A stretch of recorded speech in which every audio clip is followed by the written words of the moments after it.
The road from Gregory River to Adels Grove was all unsealed, but it was quite good to drive on and you could keep a reasonable speed up.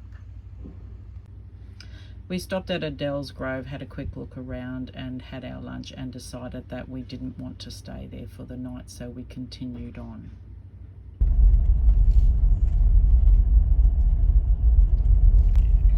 It is a little potty, isn't it? Yeah, it'll be a week and something still got that bounce around. Up until now we've been through a few floodways, but this one ahead brought us unstuck. We bumped our way through the floodway and then I heard Peter say those terrible words. We've done a tyre on the Caravan. We've got the Boss stabiliser legs to jack up our Caravan, so it won't be a problem getting the tyre off. So we thought. Once Peter got the Caravan lifted and got the tyres off the ground, we thought this would be no problem getting the tyre off, but it was jammed on tight. Peter crawled underneath the Caravan and had a look to see what the issue was, and then he asked me the question, do you want the good news or the bad news? He had cracked a rim and had to use some inventive ways to get this rotten thing off. So after an hour and a half, he finally got that tyre changed. So what do you have to say for yourself? Nothing. Listen to the wife? Oh my God, we would go nowhere. When she said charge up the battery for the drill so it doesn't go flat while you're trying to change the tyre. That's number one. Next, when the wife says, can we stop and go out and have a look at the waterway first before you drive through it? What do?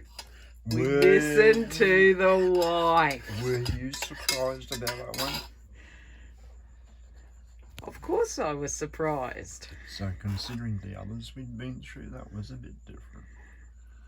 So from now on, what do? We listen to the wife. Let's go back and have a look. I don't even reckon you'll see those logs in there. When you said, do you want the good news or the bad news while you're underneath the van? I was so bad. I was so scared. You were going to say the whole thing is snapped underneath. It's drove on 3 wheels. I was so scared. The silence was deafening. Didn't you notice that from me? I'm not going to be happy and satisfied until we're driving again and the wheels are turning.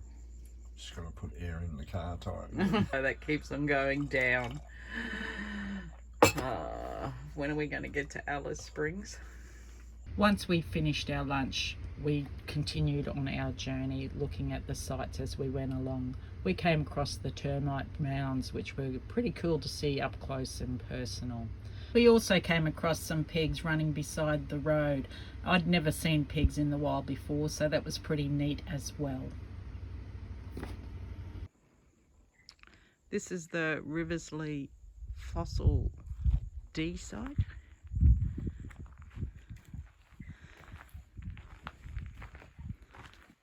When we were in Mount Isa and we were at the information centre and we did the fossil tour there. Just within the centre itself, we learned all about the fossils here. That's mammals. It's a World Heritage Site. So this is the D site.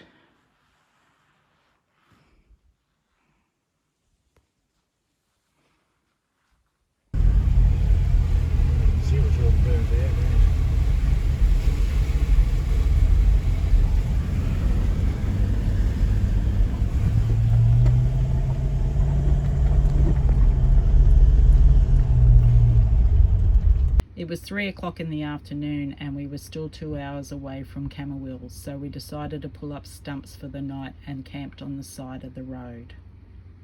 The next day we continued along the Gregory Downs Camooweal Road into Camooweal, giving way to trucks and cattle along the way. This is some of the camping area along the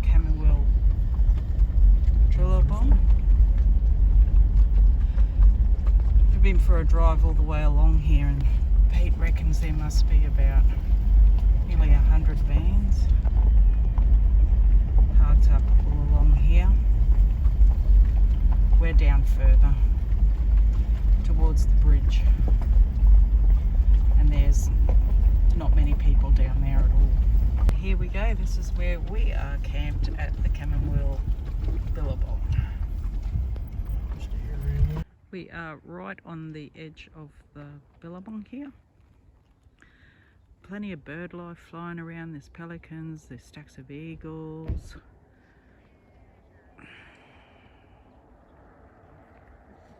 Very, very nice, and there's all these little lily pads as well with the flowers. Very nice spot. It's a free camp. Can't ask for much more.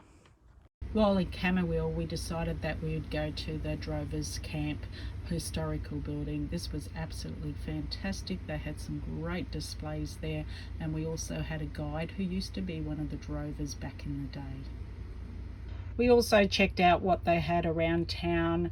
They had this great statue that was in honour of the drovers. We went out to the caves, which was about 20 k's out of town, and we finished the day off at the pub for a drink. I will just recap a few things about the free camp. It is called the Camooweal Billabong. It is on the Georgina River. You must be self-contained. There are no facilities there whatsoever. You can have tents, camper trailers, caravans and RVs. You can have dogs, campfires. We're not sure about TV or satellite reception, as we didn't worry about putting it on. You have great Telstra Wi-Fi. You can have generators, but it is definitely not a wet weather camping area whatsoever. The township of Camooweal offers a dump station, drinking water, bins and public toilets, which are all located in the one spot. There is a pub, you have a fuel station, and there is a grocery shop there which is not open on weekends, which we found out. They also have a mechanic, and here's the guy that repaired the tyre on our car that kept going down on us.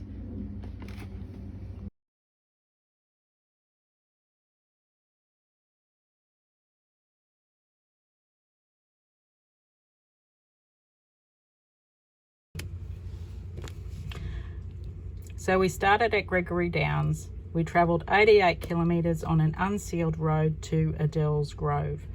This road was pretty good to drive on, but it did have a few slower portions in the middle. And from Adels Grove, we drove another 50 kilometres to Riversleigh Fossil Site. And it was about 10 to 20 k's out of Adels Grove is where we went through that floodway and did our tyre. We then travelled on and stopped overnight around about this part here, just before we met up with the Gregory Downs Camooweal Road. So the next day we carried on and travelled the rest of the way to Camooweal. So from Riversleigh to Camooweal, it was another 221 k's. Now this was all unsealed road. This is probably the worst portion of that drive, and this part here wasn't too bad at all. So all in total we drove 360 k's for this complete journey to Camooweal.